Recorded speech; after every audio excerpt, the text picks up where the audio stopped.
March மாதம் ஜெனீவாவில் நடைபெறவுள்ள ஐக்கிய நாடுகளின் மனிதுரிமை பேரவையின் கூட்டத்தொடரில் தான் கலந்து கொள்ளப் போவதில்லை எனவும் வடமாகாணம் சார்பில் மாகாண சபை உறுப்பினர் அனந்தி சசிதரன் கலந்து கொள்வார் எனவும் வடமாகாண முதலமைச்சர் சி.வி. விக்னேஸ்வரன் தெரிவிக்கிறார்.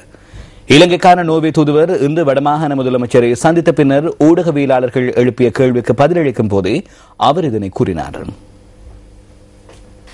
இலங்கைக்கான நோர்வே தூதுவர் கிரேச் லோச்ச வடமாகாண முதலமைச்சர் இல்லத்தில் இன்று முதலமைச்சர் சி.வி. விக்னேஸ்வரனை சந்தித்துள்ளார். இதன்போது வடமாகாணத்தின் தற்போதைய நிலைமை தொடர்பில் ஆராயப்பட்டுள்ளது. அதன் பின்னர் முதலமைச்சர் ஊடகங்களுக்கு கருத்து தெரிவித்தார்.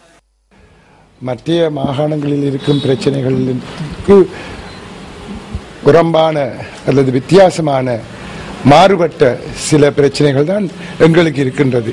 ஏனென்றால் அது போரின் பின்னர் வந்ததால் உதாரணமாக 49,000 விதவைகள் அவர்களுடைய வாழ்க்கையை எந்தெந்த மாதிரியான மாற்றங்களை நாங்கள் ஏற்படுத்தலாம், அவர்களுடைய வாழ்க்கை தரத்தை எவ்வாறு உயர்த்தலாம் என்பது பற்றிய விடயங்கள், வேறு கல்வி சம்பந்தமான, அதாவது பல விதங்களிலும் சமூகத்தில் பல இடர்பாடுகளையும் பலவிதமான கலாச்சார சீரழிவுகளும் நடைபெற்றுக் கொண்டிருக்கும் போது எப்பேற்பட்ட நடவடிக்கைகளை எடுக்க வேண்டும் என்பது சம்பந்தமாக எல்லாம் பேசிக்கொண்டோம். ஆனால் பொருளாதார ரீதியாக அவர்கள் எப்பேற்பட்ட நன்மைகளை எங்களுக்கு பெற்றுத்தர முடியும் என்பது சம்பந்தமாக அறிவதற்குத்தான் வந்தார். அது நேற்று கூறிய அதே மாதிரி தான், அதே பாணியில் தான் இன்றும் பேசிக்கொண்டு போகின்றார்கள். அரசாங்கத்தோடு இணைந்து ஐக்கிய நாடுகளோடு இணைந்து நாங்கள் எங்களுடைய மக்களினுடைய நன்மையை பெற உரிய நடவடிக்கை எடுக்க வேண்டும் என்று, அதற்கு நாங்கள் எந்த விதத்திலும் எதிர்ப்பு இல்லை, அதனை நாங்கள் கூறி வைத்தோம். மார்ச் மாதம் நடைபெறவுள்ள ஐக்கிய நாடுகளின் மனிதுரிமைகள் பேரவையின் கூட்டத்தொடரில் வடமாகாண முதலமைச்சர் கலந்து கொள்வாரா என இதன்போது ஊடகவியலாளர்கள் வினவியுள்ளனர். இல்லை, நான் போக மாட்டேன். நான் போக வேண்டிய அவசியமும் இல்லை. எங்களுக்கு நிர்வாகம் சம்பந்தமான பிரச்சனைகள் தான் முக்கியமாக இருக்கின்றது. அரசியல் சம்பந்தமான பிரச்சனைகளை